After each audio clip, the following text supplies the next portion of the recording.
Hello and welcome to All Things Foster, a place for coffee, connection, and community. Guys, we've got a great guest that's going to be on with us today, but before we get to her, today's episode is brought to you by Impact Laser Mobility and Recovery, your local wellness and recovery specialist right here in Amarillo.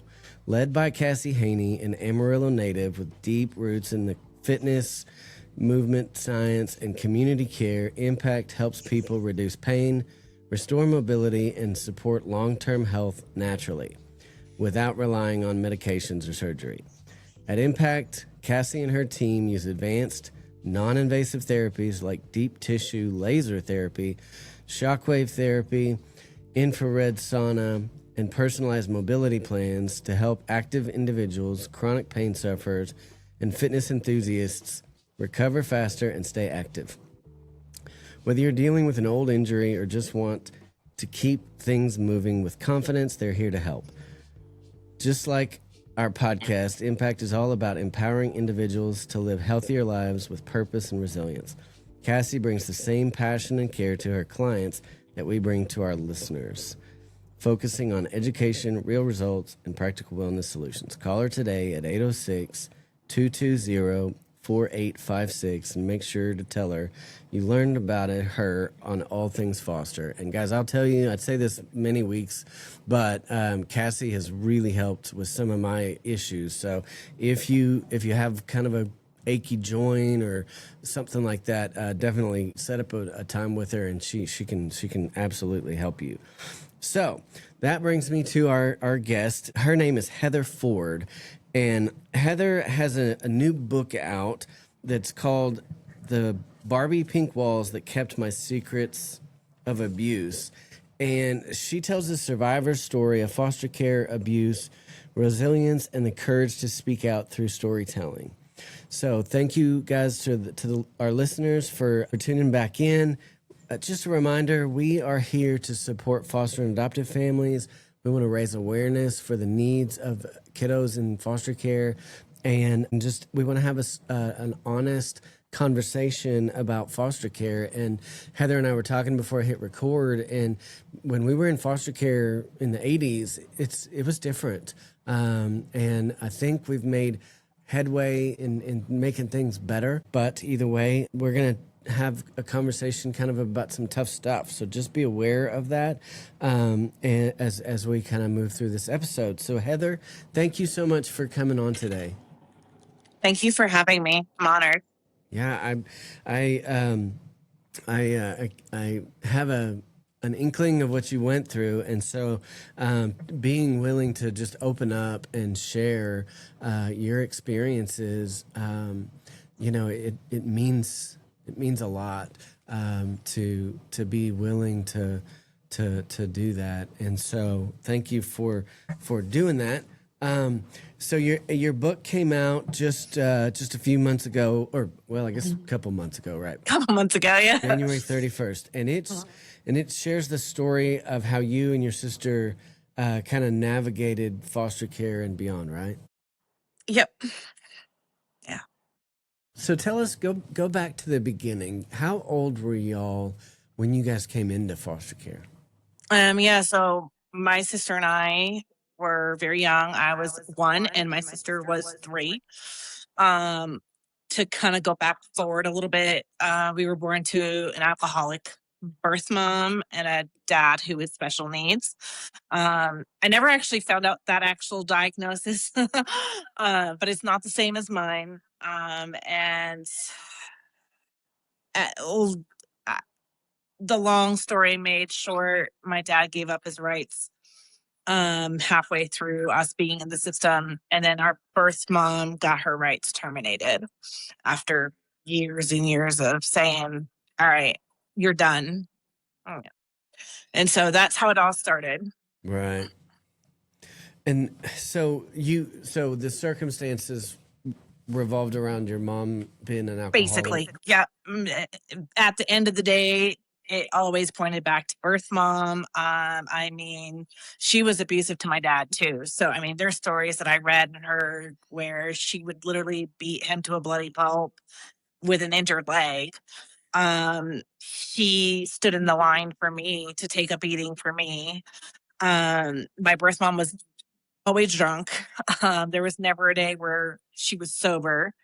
There's times where my sister plotted and planned to call DCF and the cops so we could get out. There was little things, little funny things she did to get us out of the house, like putting a half a pound of salt in a cake mix. That was her way of like, we got to get out of here. Using red lipstick all over her bathroom white walls. Like that story's actually in my book. It was kind of a little lighthearted, but serious story behind all that. And doing that is what led someone to call DCF saying these girls have been alone by themselves all day. Melanie's been in and out. And she worked at like an alcohol store. So we knew who she was. And at that time of all those incidents, I was 2 and my sister was 3. So my sister was creative in how she got us out. Very creative. And I had her back. I was like, you're good. And then obviously my sister got in trouble, and then my birth mom choked her with bar soap as a punishment, and DCF and cops came in. So somebody had called. And then from there began the journey of 8 years in and out of foster care. Visitations with birth mom. They were very strict with her, supervised, never alone. Dad had supervised for a little bit, although wasn't very long. As long as he was with my grandparents, he was fine. He was totally fine. There was no other issues or anything like that. But they were making him jump through the hoops as far as like, you want your daughters back, you got to get a 3-bedroom house, you got to get 2 jobs. And that's still kind of the rule with DCF. It's like you have to, a single parent, especially a male parent, they're going to make you jump through extra hoops. They're going to make you find that 3-bedroom, 4-bedroom house because they don't want siblings sharing rooms. And so my dad was like, okay. And he tried. And he did the best that he could. But in the 80s, they didn't have that kind of support for men of like a single father trying to take care of his 2 daughters, one of them being special needs. So giving all he had at the time, he was like, I can't do this anymore. And I want something better. And so he gave up his rights. And then birth mom, her rights were terminated. I mean, I remember, I think when I was 5, they were terminated. They were like, you're done. I'm like, you've refused treatment, you've refused everything. And to the point where she has charges on her files. Like she would come and kidnap us. It was bad. Like they would break into the house. She would break into the house. She would kidnap me or my sister or both of us, to the point where there was an incident where we came out of the courthouse and she was hiding and lurking, and she was drunk, and we get into a truck, and my sister was in the front seat, not in a car seat. I was in the back in a car seat, and my birth mom literally hit a car that hit a car that hit a car that hit us. So it was kind of like a pile up. And when I woke up, I found my sister through the windshield on the ground, not moving, not breathing. And this story is actually in my book to detail. And I just remember being held by the cop and like reaching down to her, like, let me get to her. And I was 2. And I remember this day, like it was yesterday, just holding her hand. She wasn't moving, she wasn't breathing. And there was a SWAT team around us. Like the cops were diligent. They had a SWAT team. They brought us in while the cops were doing their wild goose chase for her. They were checking my sister out. She wasn't breathing, wasn't moving. And I just sat next to her, holding her hand, for hours. And then eventually she was trying to talk, and the SWAT team came in, the nurses came in. Meanwhile, our birth mother was still on the premises trying to hide us from her. Not able to move her neck, not being able to see. what was going on, not being able to protect her, help her. And eventually she was able to move her neck. We were there for like 72 hours. And eventually the SWAT team was able to get her and arrest her. So there was a SWAT team. The cops went all out to make sure that we were okay. Still a very traumatic day for me. I remember that. And then she was back up ordering me to do stuff. So it was a day. So those are the things that my birth mom would do. And that's just the physical abuse. There was sexual abuse done to me. And then there was just a lot of physical abuse, leaving us home alone for hours and hours and hours and leaving us to cook for ourselves.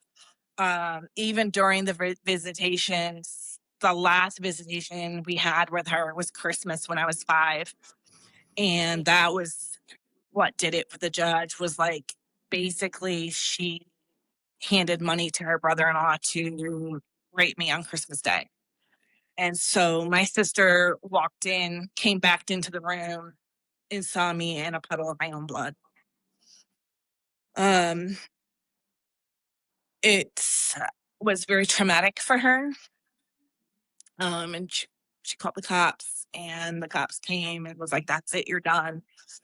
Um, and that's as far as I'm going to go with that. I don't want to go any further into it because it's very traumatic for me. But there was weapons involved, there was money involved, and it was a very bad day. And that was the last. That was the last. Jeez. Yeah, we were in and out of care as well, and the kind of the final straw for us was that my bio mom had left us in a hotel room for like 4 days, and my oldest brother, he was not nearly old enough to like take care of us, but thought that was the last one for us too. Was and and to this day, I mean, she is just, I mean, just crazy. Yeah. So yeah, so I get it. So wow. So you come into foster care, and then So after that whole incident, we ended up back in another home. Not a great one. It was basically we were fighting to survive. Um, foster parents, elderly foster parents who had a son living with them, and they neglected to inform law enforcement that their son was a registered sex offender. Um, and so there were 3 vivid nights in a row where I was raped by that person at gunpoint. And literally, my survival was my sister. Nicole moved mountains, heaven and earth to make sure that I was safe. That was moving furniture in front of the door, that was hiding me under the bed, um, that was making sure that I was eating, but making sure that he was gone first before bringing me downstairs. Um, and unfortunately, cops didn't remove us right away. DCF didn't remove us right away. And the reasoning that I heard was that they couldn't find another placement because of special needs. And so I had to stay there longer. I did do some research later on in my early 20s just because I remember his name. And he is on the registry list in the state of Maine, and it does match the age of me when it happened. So he was charged. But that was just one home. I mean, there were other homes where my sister and I were locked. I was locked in a closet and I was forced to eat cat feces. I was forced to sleep outside in the snow. And I was in Maine. So, I mean, if y'all have been in Maine and the East Coast, you know how winters are, and it's brutal. Um, and thankfully, my sister was able to sneak out of the house and come get me. But ultimately, that home had me removed. So there were homes where we would show up and we'd be there for 2 hours and be gone. And that's strictly because the foster parents didn't want me because I was special needs, but they wanted my sister, or they were too elderly and they couldn't take care of us. And then our last home, we were there for 3.5 years. It was amazing. Really good home, really good family, really good Christian family. My sister and I were the first two in the home. Um, Back in Winterport, Maine. I remember their land and their property very well. And then they brought in a little boy. Then they brought in a set of twins, and before we knew it, there was 5 of us. And it was the best. It was the best 3 years of our life. We were actually allowed to be kids.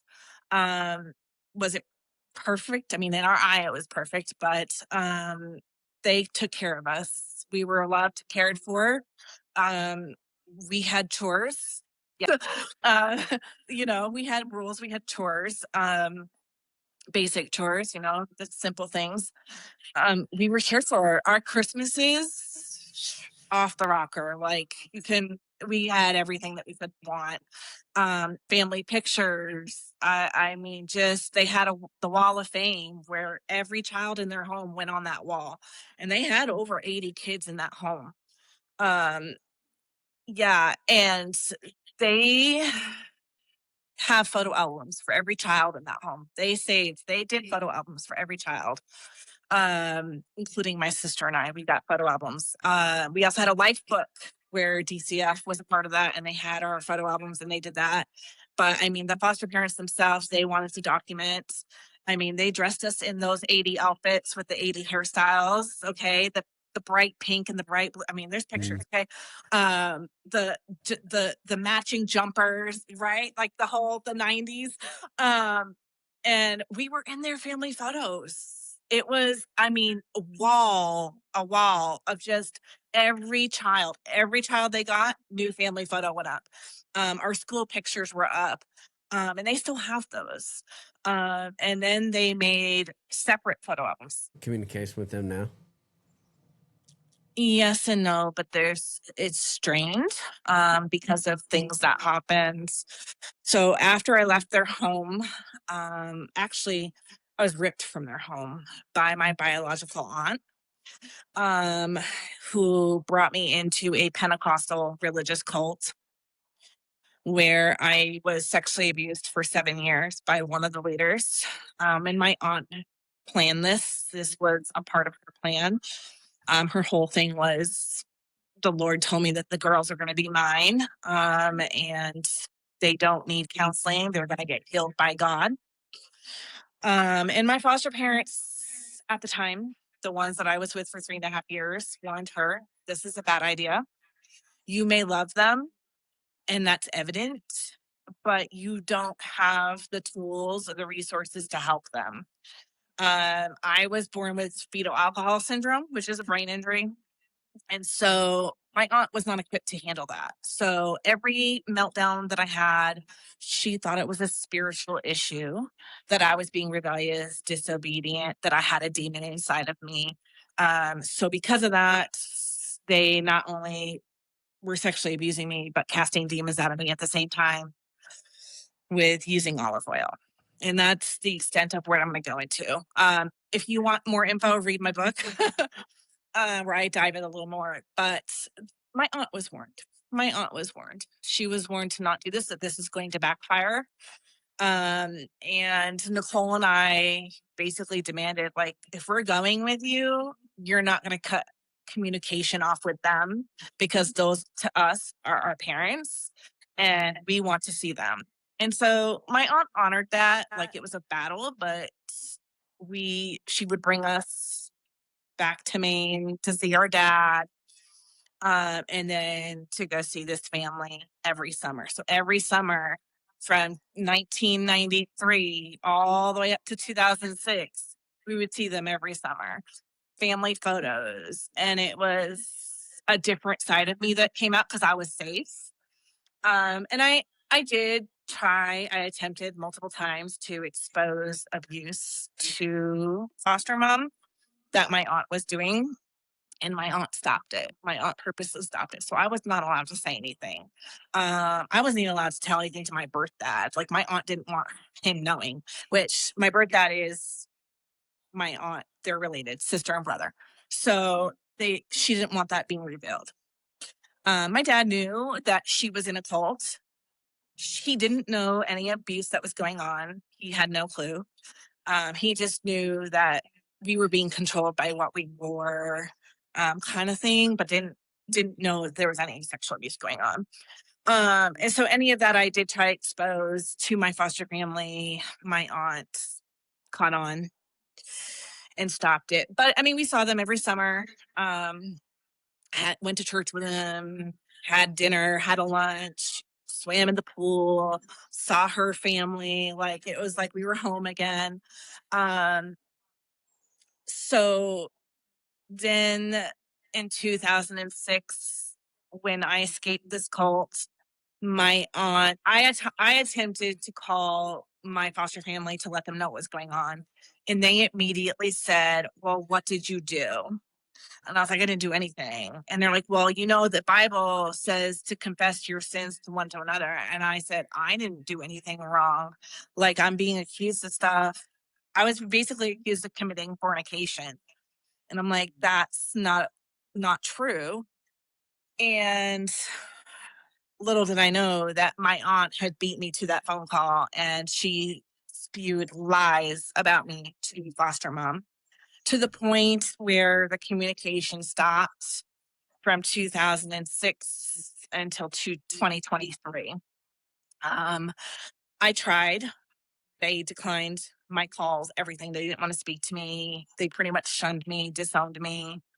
But they took my sister back. So it's a little sad, heartbreaking that the same thing kind of happened to my sister, but they took my sister back and not me.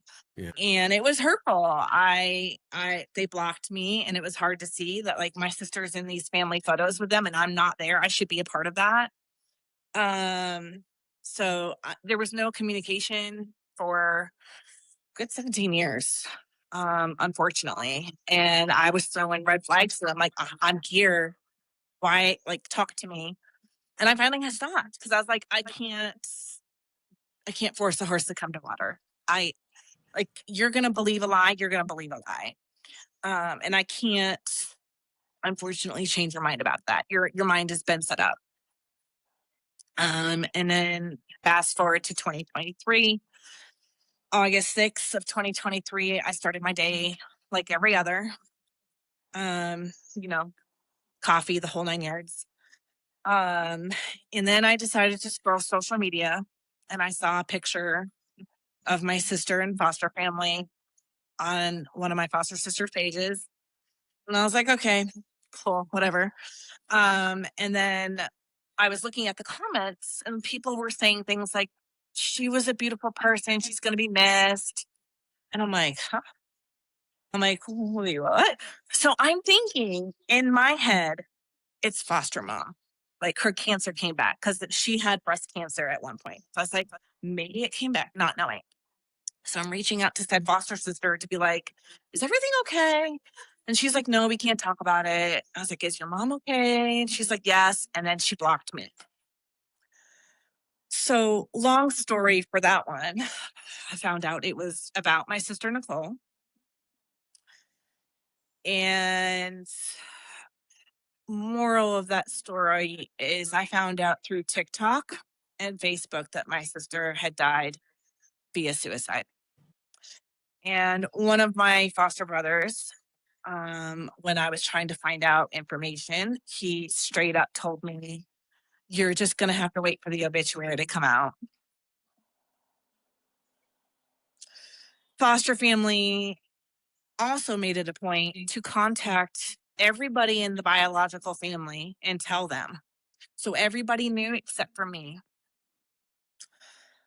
This did not go well with me. I demanded answers. I went on TikTok live actually, and I was like, I need confirmation. And there were things leading up. I had found out that Nicole had moved back to Maine and that she had taken a job for security at Target. And I knew that was not right. I was like, that's not Nicole. Nicole served with the Boston Police Department for over 12 years as a 911 dispatcher, saving lives. And when she took that job at Target, I knew. I was like, something's off. Um, and so I was like, what? Like, this makes no sense. And sure enough, someone at Target confirmed, yeah, we just got the call about Nicole.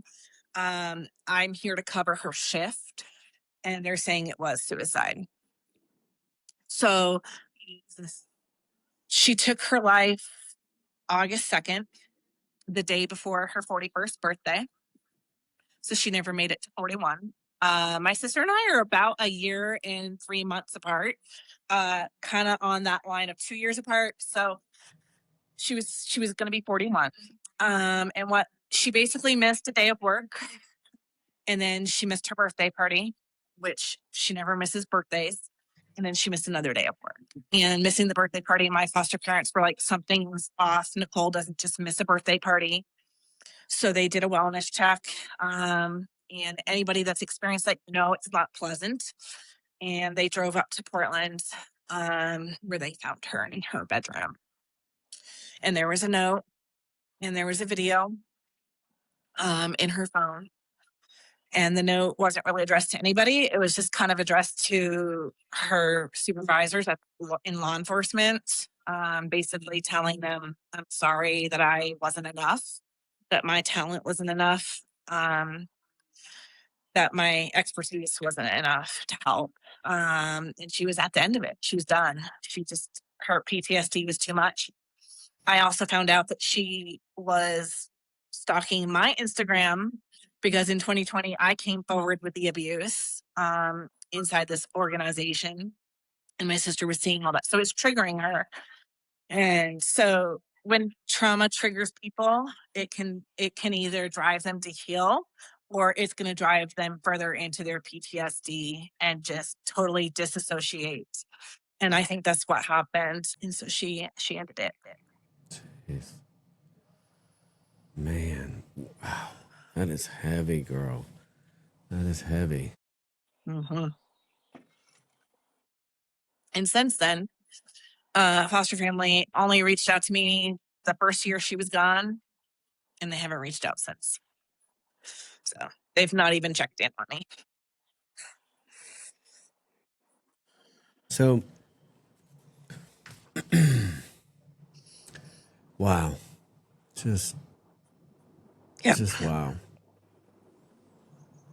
So, where did the decision to say I'm gonna write a book about this? Where did that come from?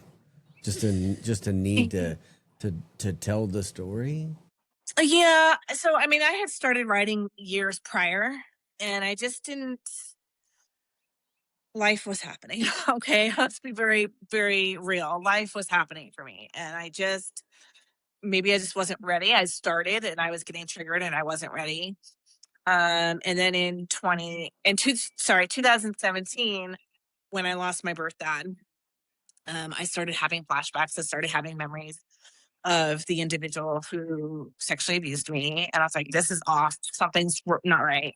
And I confronted my aunt, and she didn't deny it. Basically, she was just like, "Yeah, I knew," and I knew that he was abusing his own daughters.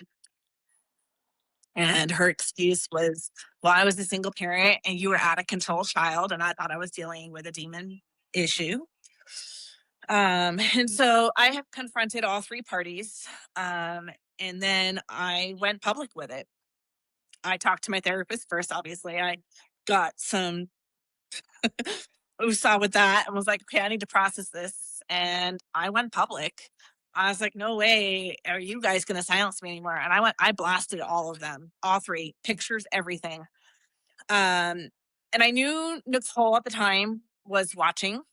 I believe she had a private account on TikTok, especially on Instagram. I knew she was watching. And so I had to be careful because I didn't want to share her part in it or her side of it, because yes, we were in the same homes. We were together. We were in this cult together. And our ending was the same but different. We had different experiences, same ending but different. My sister was kicked out. I was kicked out. My sister was kicked out by having all of her stuff thrown out on the front lawn. Um, I I was kicked out. Well, I attempted to leave, and I attempted to leave with a butcher knife to my throat. That's how I got out, and then they excommunicated me. And the current leader dropped me off at a homeless shelter 10 o'clock at night. And then 2 days later, he and my aunt showed up and dumped all my stuff off in the parking lot. So that, again, same experiences, different outcomes. And I was very careful. And I told her, I said, I just want to let you know I am sharing what happened to me and I am putting it in the public. But in no way, shape, or form will I mention your name, your story. I'm not sharing your side because it's not mine to share. And she was like, thank you for honoring that. Thank you for not sharing my part in it. Um, and she was grateful for that. Um, Fast forward to 2023, I was like, okay, now that she's gone, I mean this with the utmost respect. Sorry, Nicole, but like, you don't get a choice anymore. Like, and now it's all going to come out. And so Nicole is being painted as a hero, and she is. So, in no way, shape, or form am I taking that. She absolutely was a hero, not just to the Boston Police Department and to the Boston community. She was my hero first. And I'm not taking that. In no way. She was a light to a lot of people. She saved a sergeant's life. Um, she was an amazing sister to me, although I took that for granted. Um, she was an amazing person. And that being said, a lot of people don't know what happened between her and I and what happened with us. They don't see that side because our foster parents don't want that being disclosed. They don't want anything with biological family being exposed. They don't want it. And I'm not trying to throw my foster parents under the bus because they were amazing parents overall. And I agree with how they handled my sister's death and not telling me? Absolutely. Do I understand why they didn't tell me? Absolutely. Do I agree with it? Absolutely not. No. But I understand because of certain things that took place at the service. I understand why they maybe didn't tell me. And let's just say Auntie Dearest showed up at the church and they had private security. They had security and cops, which, by the way, not very bright for my aunt to show up at a cop service with a parking lot full of cops. Not bright, not bright. Okay, but she tried and she was escorted off the property with like 10 security guys. Um, and and we knew that was going to happen. And so they handled that beautifully. Does it still hurt that I didn't get to stand up and say anything about my sister? Absolutely. Does it hurt that I wasn't included? Absolutely. Do I understand maybe why they didn't tell me? Yes. But I don't agree with it. And so yeah, I again not throwing shade to anybody listening. I'm not throwing shade to my foster family or to my sister. I have a lot of love for them and a lot of respect. But my side deserves to be heard too. And there's a side of Nicole that hasn't been heard. Um, and it's not to throw shade at her. It's really to enlighten people that there was another side of her. There was another side of us. That our relationship was shitty, to be honest. And I do blame the cult for that. They tore us apart. I blame myself for that, if I'm being honest. And I have to live with that. I live with it every day. Of my responsibility in our relationship. Doesn't make it okay. I miss her, obviously. And I played a part. I did. And how I spoke to her, how I treated her, and I regret every minute of it. It doesn't mean that I didn't love her. It doesn't mean that she didn't love her, so that she didn't love me. But here's the thing: when you have two sisters who have been through and the trauma that we went through, it's like wearing a backpack with a bomb. We're ticking time bombs. And that's what we were. We literally would go probably 2 years before speaking again. It was like a on and off, on and off. And it doesn't mean that I didn't love her, because I absolutely did. And she loved me. There's no doubt about that. And when you read my book, you will see that. Um, but the trauma took over. And, I remember a time during the Boston Marathon bombing, then I talked to my sister where I started seeing some trauma in her and some PTSD. And I never addressed it because I felt like a hypocrite myself. Like, here I am just kind of starting therapy journey and healing my own stuff.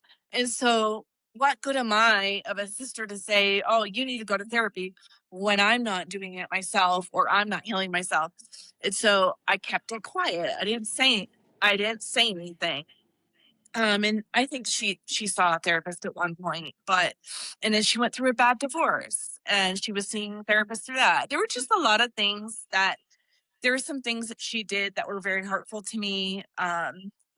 And I have to live with that. I live with those things. And I got back at her like typical sister stuff. I mean, doesn't make it okay. Um, I wish we could have repaired our relationship, but that's not how it ended. Um, yeah, it, I blame the church 100% for what they did to us. Mm, so awful.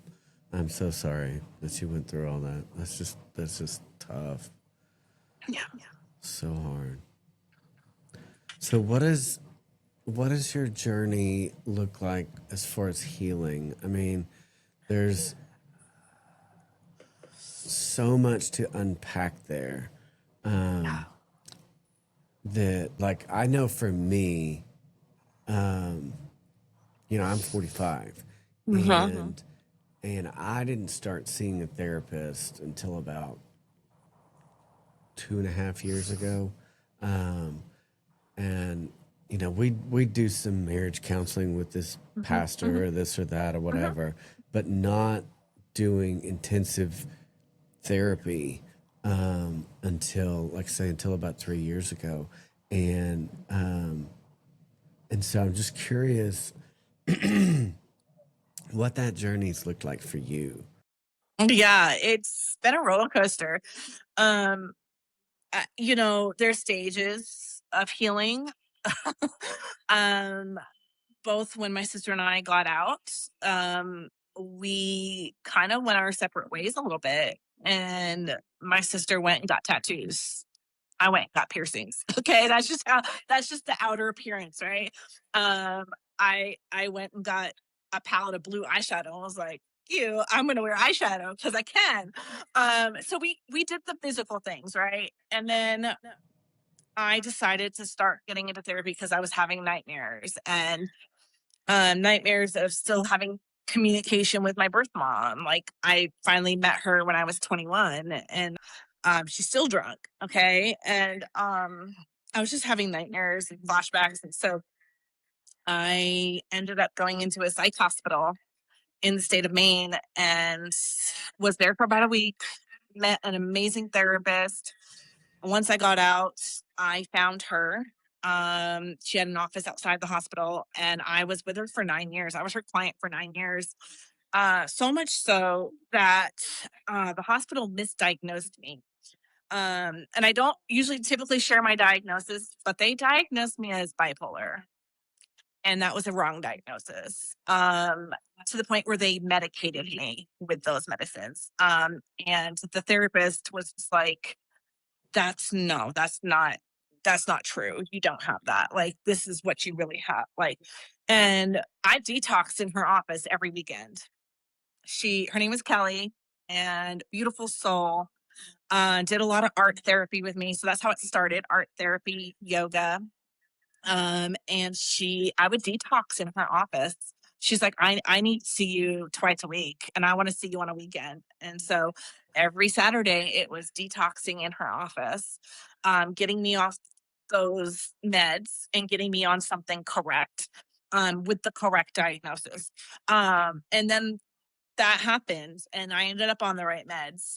She ended up being my therapist for 9 years, and then she died of stage 4 breast cancer in 2010. They misdiagnosed her as lung cancer, and it was really breast cancer. So then I kind of jumped to a different therapist trying to find somebody in between. And somebody was like, "Have you tried EMDR?" And I was like, "No, I've heard of it, but what is it really?" And don't ask me the name. Eye movement coordination, something, um, desensitization, whatever. And I tried it the first time, and I wasn't ready. My body rejected it. Like, Yeah. it was not there. So, and that's okay. Like, if you're not ready, you're not ready. And then a couple years later, I was ready, and it really helps, as far as working through some of those memories. Really, and it's really important to have a good therapist, a therapist that you feel safe with, that you care, that cares. Because if you don't have that, then it's a moot point and you shouldn't be doing it. And then making sure that you're ready. Because if you're not ready to address those issues, it's going to come back and bite you. Whether that's a memory in your body or whether it's that sickness, whatever it may be, it's going to come back. And so, yeah, I've been in and out of therapy. I've been in and out of therapy my whole life. And then I tried trauma hypnosis therapy. And I know that scares everybody because it's like hypnosis. It can be scary if you don't know what you're getting yourself into, if you're not educated on it. But if you are and you're with the right person, it's a beautiful experience. A lot of inner child meditations, a lot of checking your chakras. If you're into that, they check your chakras and they basically get you to do a meditation to focus on a memory. And then they work through that and what your inner child, like what you would have said as a child. And then they're like, okay, now that you're an adult, what would the adult Heather say? How would the adult Heather handle this? Or what would she say that would be a better response? And actually, it was through trauma hypnosis therapy, 2 years ago, that led me to find out about my sister. Because the therapist was like, "Well, have you tried writing a letter to her and not sending it to her, just writing a letter telling her how you feel?" And I was getting ready to do that when I found out about my sister. And then all hell broke loose. I did take a break. I would recommend taking a break if you're in therapy for a hot minute and you need take a break. It's okay to take a break. It doesn't mean that you're not healing. It doesn't mean that you've stopped your healing. It just means you're taking a breather. Take a break. And I took a break. I also was seeing a grief life coach for since 2017. Yes, there are life coaches that are trained in grief and trauma, and amazing. Just introduced me to my intuition, doing artwork, intuitive art making, listening to your intuition. And it's a beautiful process. She's expensive. I will say she's expensive. Insurance does not cover life coaches, just an FYI. So if anybody's listening to this, I absolutely recommend a grief life coach, but no, your health insurance does not cover it. You'd be paying out of pocket. And it's not cheap. It's more than $100. So just putting that out there. It is worth it if you're working 2 jobs and you can afford it. It's doable. But anyway, so I've done that. I went through the grief process about my birth dad with her and with my sister. And I would go back to her at any point if I needed to. But she's been a really great source. Another source for me is community. That's something that my life coach was trying to work on with me, whether that's an in-person community or an online community. Both can be good, both can be dangerous, can be bad, depending on who you're around. So I have found for me that an online community works a little better. I have found a small knit of online community. And I just started putting myself out there, putting my story out there. I'm in an online um, social audio app where you can cam up, talk to people, see people's faces, kind of talk, have real conversations with people.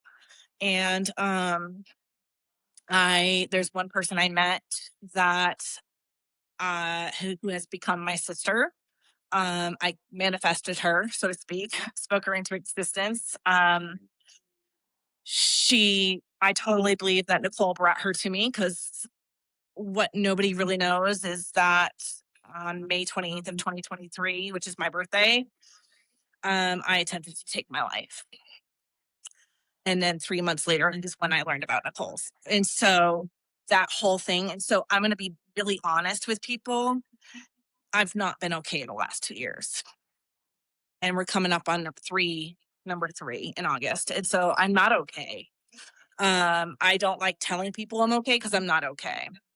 I have made several attempts since, and I truly believe that Nicole sent this person to me um, to do an intervention to help me. And it's been beautiful because I've always wanted a relationship with my sister. I've always wanted a healthy relationship. And I watched how Nicole had her healthy relationships with said foster siblings. And I wanted that. I wanted that. I'm like, why can't I have that?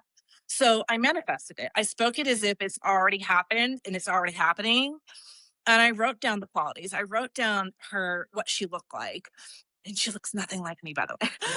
And she's a realtor. Okay. So like she looks nothing like me. She doesn't do my job. She doesn't do the job or the work that I do.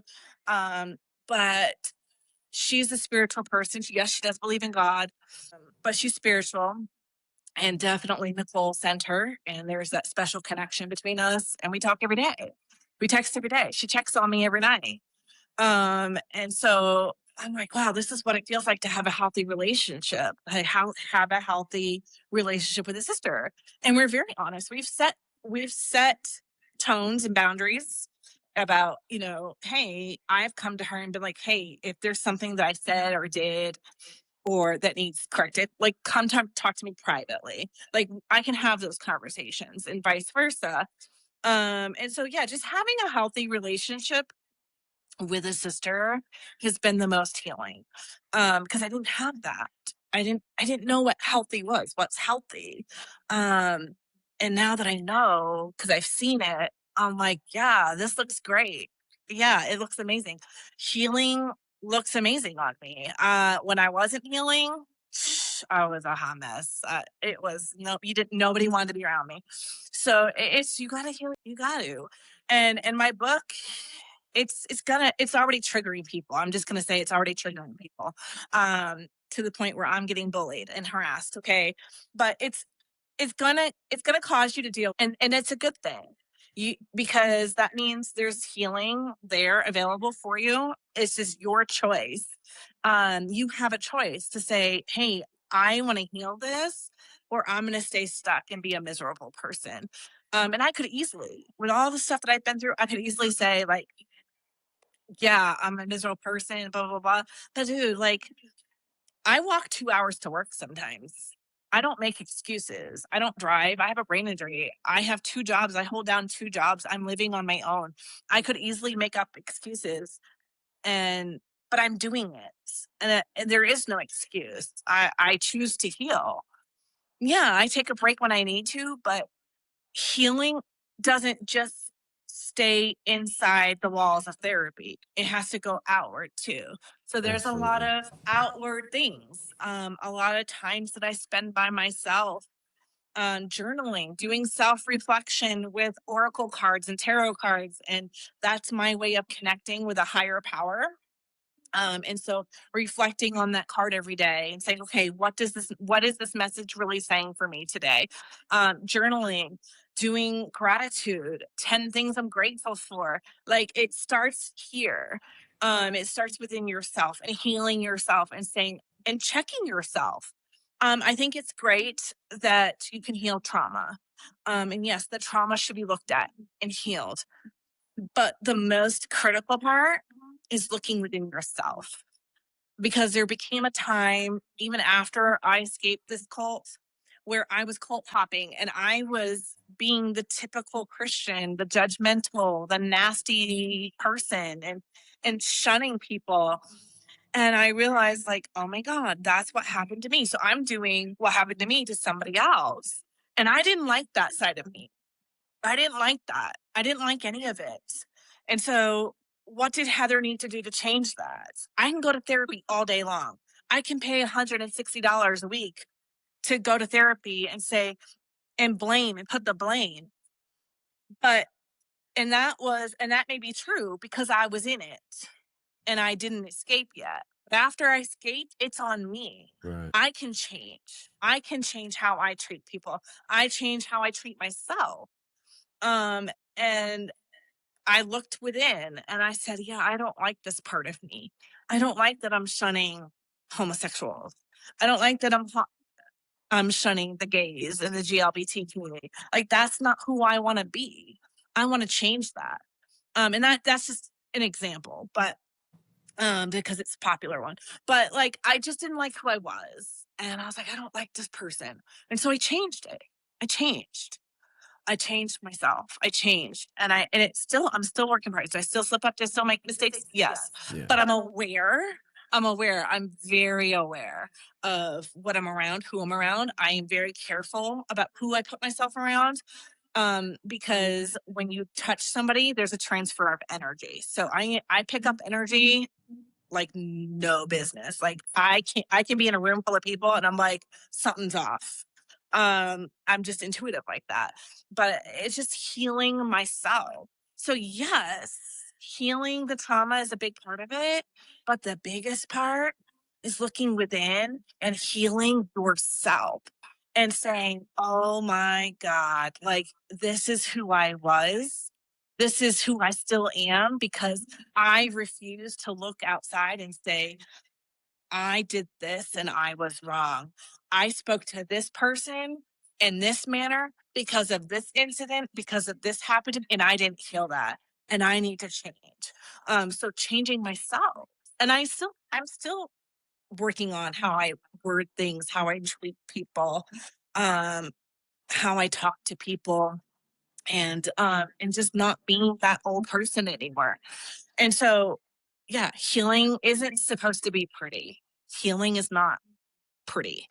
It's ugly, but the outcome is beautiful, because it shows. It shows. Like, I used to lash out on people. I don't lash out anymore.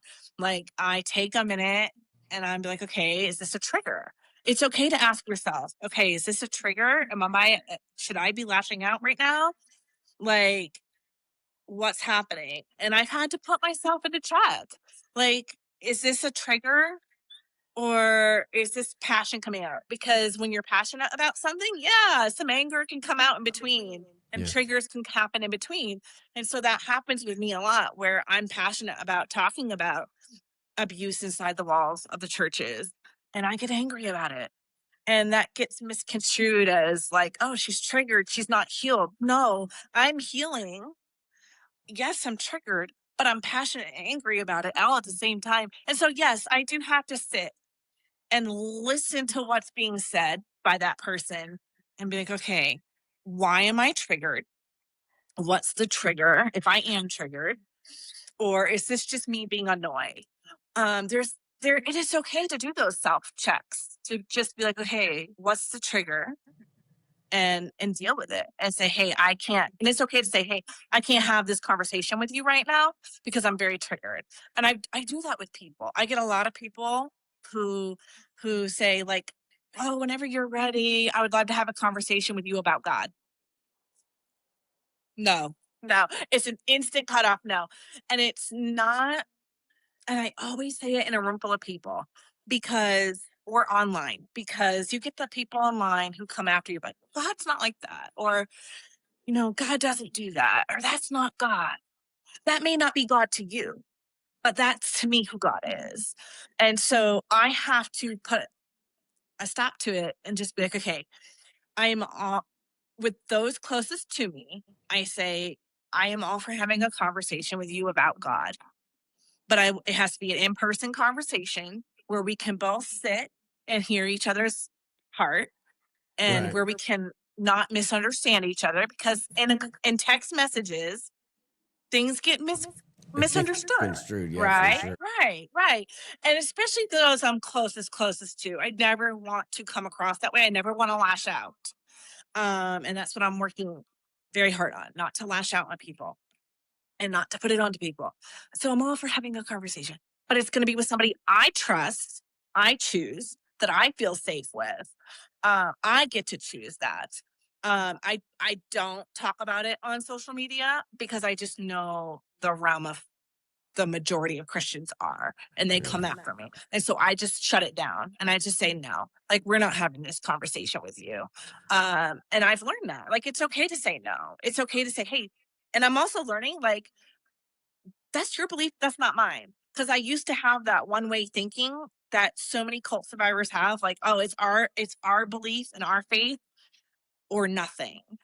And so learning that, like, okay, that's, you may think God is good, and maybe in your life he has, but that's not been my case. That's not been for me. And so separating the two, having that boundary and saying, okay, I can hear your perspective, and I can respect it to a point, but that's not for me. And learning how to say that in a respectful manner. Sure. And not like, okay, blah, blah, blah, blah, like, that's not for me. But yeah, healing isn't supposed to be pretty. It's not. It's not supposed to be glamorous. It's only glamorous because of the outcome of the healing.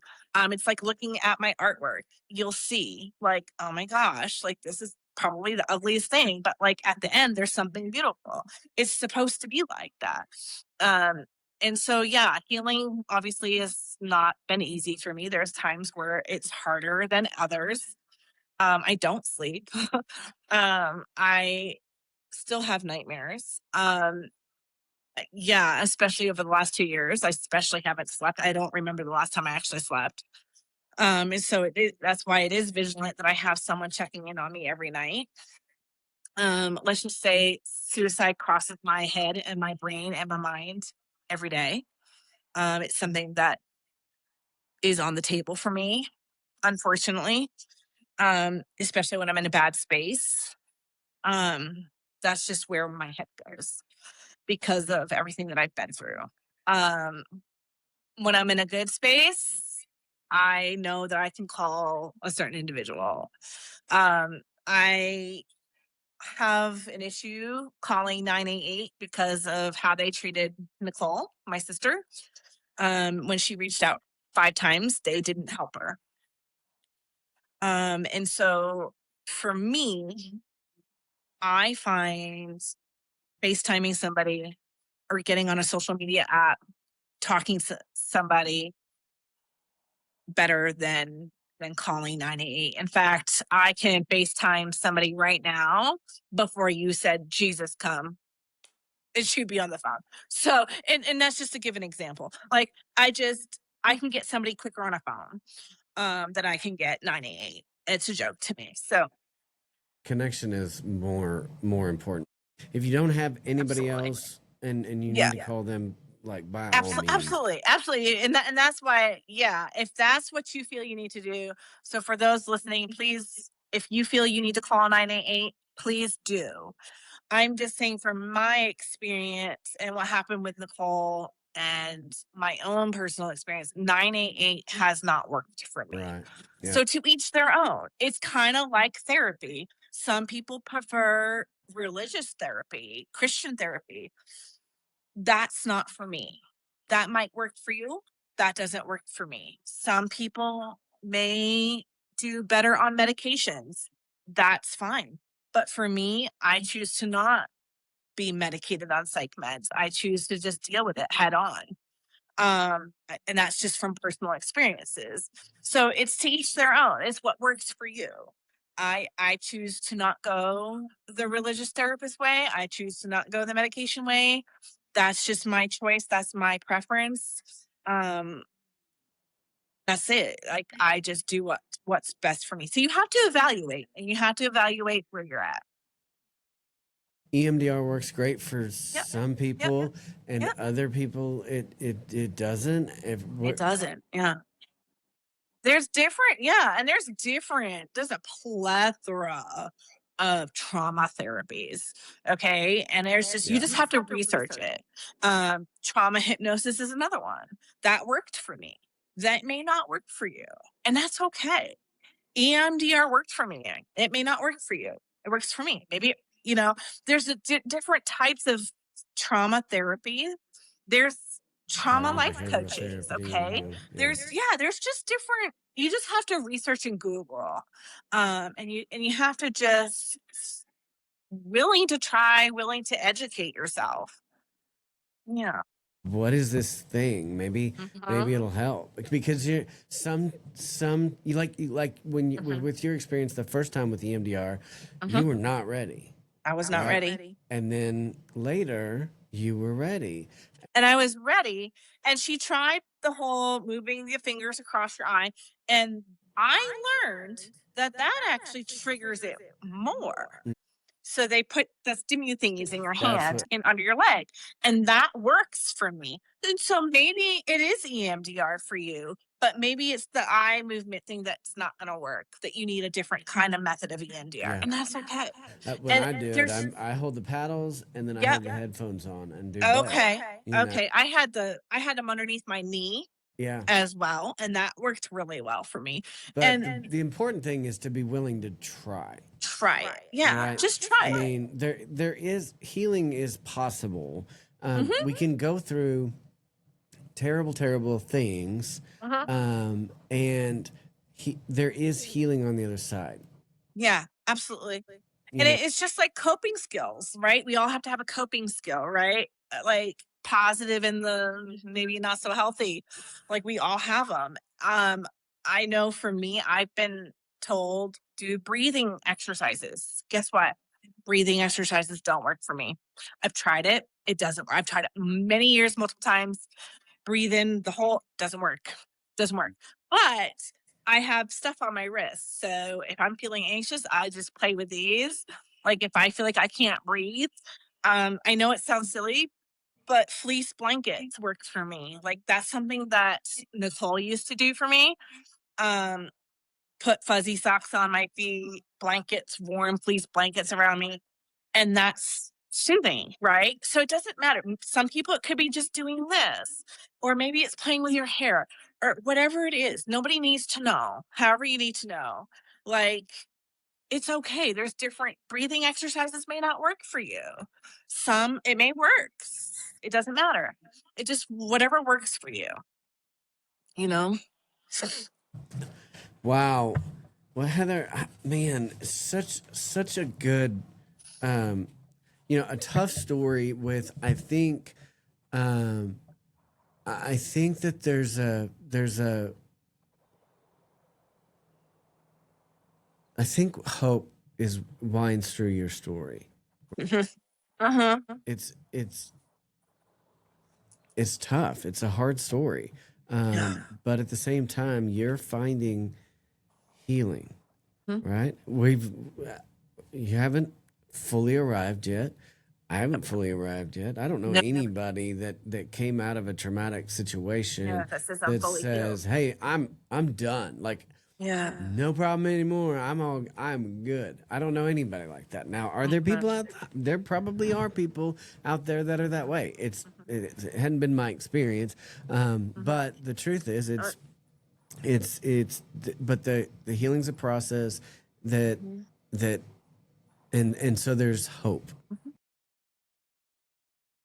Things that I thought were healed between my sister and I, and between my foster family and I.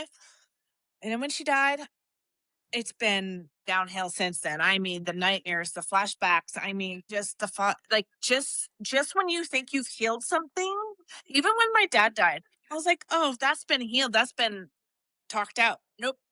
So just remember, like there are blocked memories. Yeah. There are, and it may take, unfortunately, it can take a tragic situation like losing my sister. Yeah. I really appreciate you coming on to share. We'll put a link in the Mhm. show notes for folks to find your book. Where else can they find you? Yeah, so you can find yeah, you can find me on Instagram under Religious Cult Survivor 1006. You can find me the same on TikTok. I do have a Facebook, but I tend to not give that one out, unfortunately, just for privacy. Or you can email me if you want to reach out to me more private, at Heather M. Ford 89 at gmail.com. Go ahead and reach out to me. And then my book is on Amazon. Yeah. Awesome. Well, I look forward to. I really hope some folks will resonate with your story and Yeah. be willing to maybe step out and try some different kinds of therapies and read your book. I hope that you continue to fight the fight and work through the struggles. And I mean, you know, it's a tough deal that you've been through, and so just keep your head up, and keep keep walking every day. Absolutely. You know? Well, fantastic. Well, guys, thank you for tuning in, guys. We do placement packages for kiddos coming into foster care. And so every kiddo gets a suitcase, a Bible, a teddy bear, a book, a toy, and a blanket. And then beyond that, it's whatever the family needs. So it could be clothes, it could be diapers, it could be wipes and bottles and formula and all the things. And then we deliver to the 26 counties of the Panhandle. And so we need it. It's a nonprofit, takes funds to run a nonprofit. And so you can go to my website, panhandleorphan.org/donation, and set up a monthly gift there. That would be tremendously helpful. And then following, liking, sharing, subscribing. We have some really powerful stories on this podcast, and so we want more and more folks to be aware of it, and to follow, and to learn some things, hear about some stories, and things like that. So thank you guys for tuning in. Heather, thank you so much for Thank you for having and just being willing to kind of bare your Yeah. soul. And I guess I just want to say one last thing to the caseworkers listening, to the foster parents listening, to the good ones, the ones that do their job. Thank you for all that you do. In no way, shape, or form do I discredit any good caseworker. I know your work is hard, and you're under pressure. And there's cases that I can only imagine that you deal with, similar to mine. And so just know that in no way, shape, or form am I throwing you guys under the bus.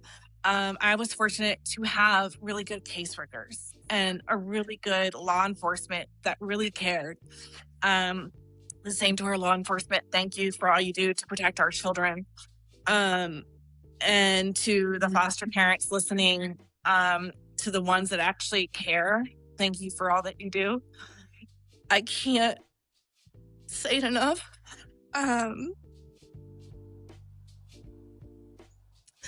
And to my own foster family, if you are watching this, I love you and I'm here.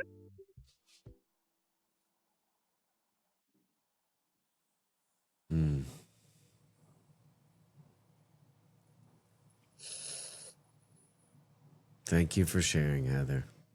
Thank you. All right, guys. Thank you for tuning in. It's a powerful testimony with a lot of struggles, but a lot of hope. And so thank you for tuning in. Cassie, thank you for your episode sponsorship. Be sure to tune in next week. Thank you and have a great day.